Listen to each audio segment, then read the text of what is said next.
Wanna move my feet, wanna drink my wine. Wanna move my feet, wanna drink my wine. Hey everyone, welcome to day 24. We're finishing this rosette spread. As always, I have got here the swatches ready and I used my palette swatches, this strip right here. Then I have gone ahead and illustrated the flower. Do refer to day 21 if you haven't seen it yet. I guide you through how to do it. Here I just added a little detail. To do that, you just take your fine liner. Make sure all of your fine liners are of course waterproof, as we will be using watercolor over it. Just line out the center ring and then you're going to add some scallops, fill it in with black, and that is the only extra step I have done to add a bit more contrast. Today we're going to use a couple of elements from the Summer Florals and Botanical sets, and they are all available on alyonacreates.com. To begin with, I'm going to add a line before I go in with anything else, and I'm going to actually draw in a few of these lines for the leaves.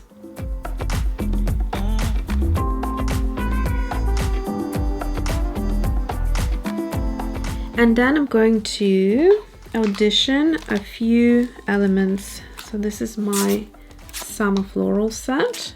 First of all, let's start by adding the leaves. So I've got leaves from the Botanical set and Summer Florals. Let's use the Summer Florals first. This week we're doing rosettes, and I just enjoy creating little floral clusters.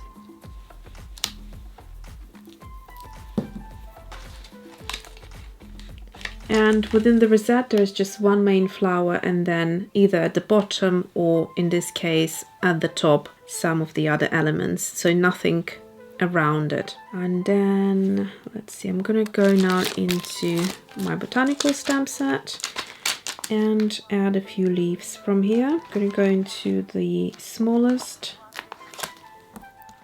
I feel like my memory cards are working as hard as I am, so sorry about not having this footage here. My memory card got full, of course. So what I have done is I have used a number of different leaves from the Botanical set. So there's 3 leaves right here, stamped them across, and then I also added this berry element right here in the middle.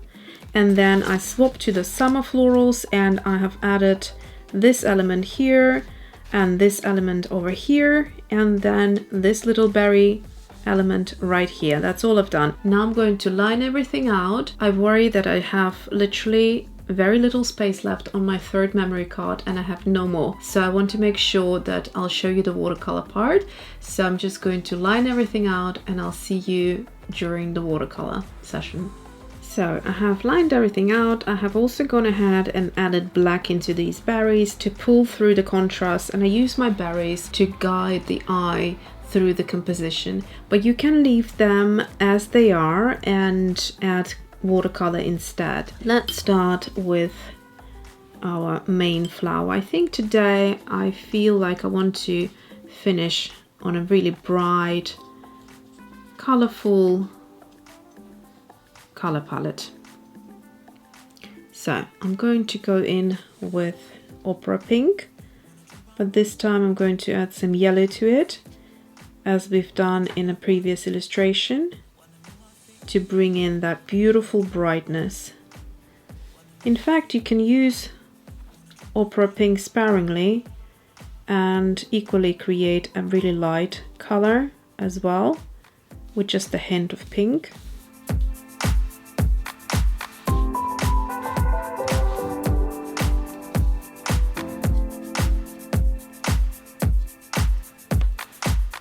I'm starting to lose the light. It's 10 to 6, very late now, and I need to cook dinner. So yellow goes in, and just I'm mixing on the paper, as you can see.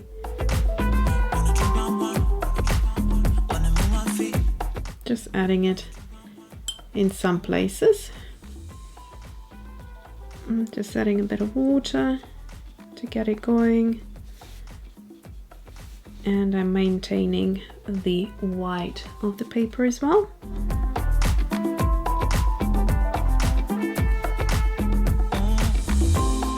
And again, opera pink and just a dab of it.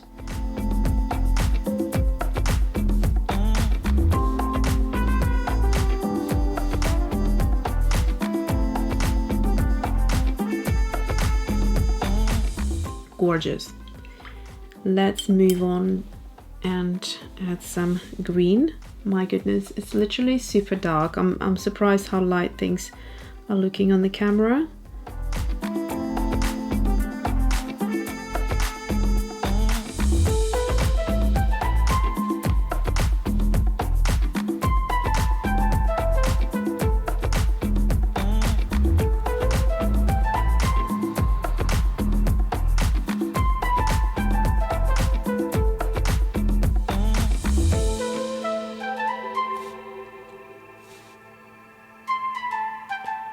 I should probably do a video and tell you what my favorite colors are.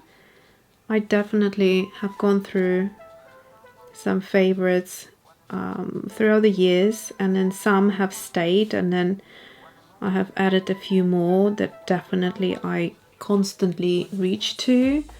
And as you can see, throughout the month of July there have been a handful of colors that I have been using throughout and have really enjoyed.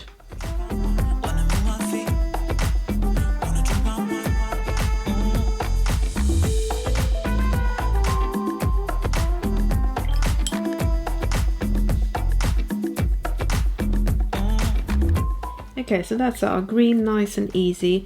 In terms of the berries, let's see. If I'm not certain, sometimes I like to hold a swatch card next to my artwork just to help me decide whether I want something contrasting or I want something similar within the color. Like a mustard yellow would be good. So I'm gonna mix up a color and add a bit of yellow to it.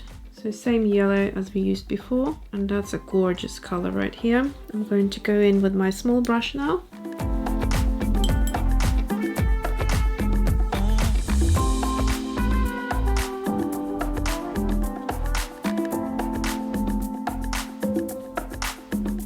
Probably a little bit more of that mustardy green color into it.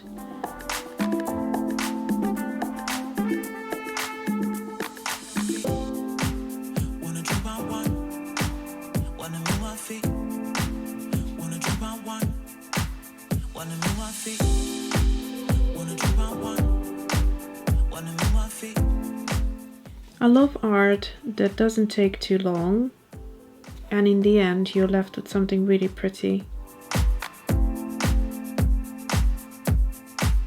So we have quite a limited color palette, but I'm really happy with it. Not too much is going on. We have the main focus on the flower and a few elements throughout. I'm going to swatch out the colors now. So I have quickly swatched out the colors. I've used 4, and what I'm going to do is, because I have 13 colors here to swatch, I'm going to do 3 and then 1 being 4, and I think I'm going to go for the pink as it can show more variety in 4 swatches than in the other colors.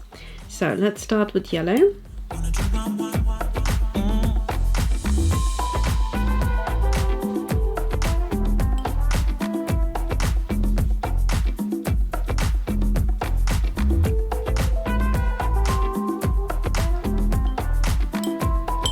Then opera pink.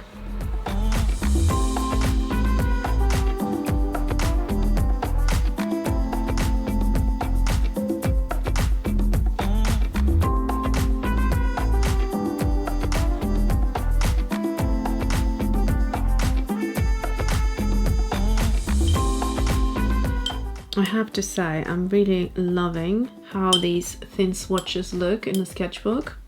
There's something about them which really goes well with botanical art, having them kind of slender and long. Next one we have got this beautiful green.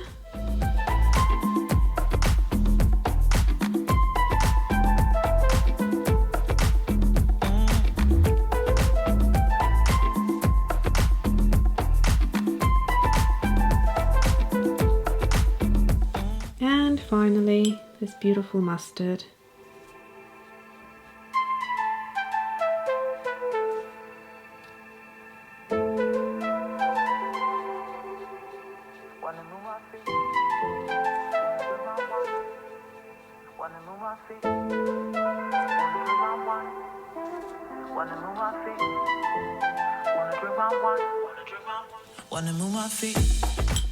Looking gorgeous, if I say so myself. We are done with the spread, and let's have a closer look at day 24. I love how Opera Pink mixes with yellow and creates this beautiful bright peachy pink. Love the color palette.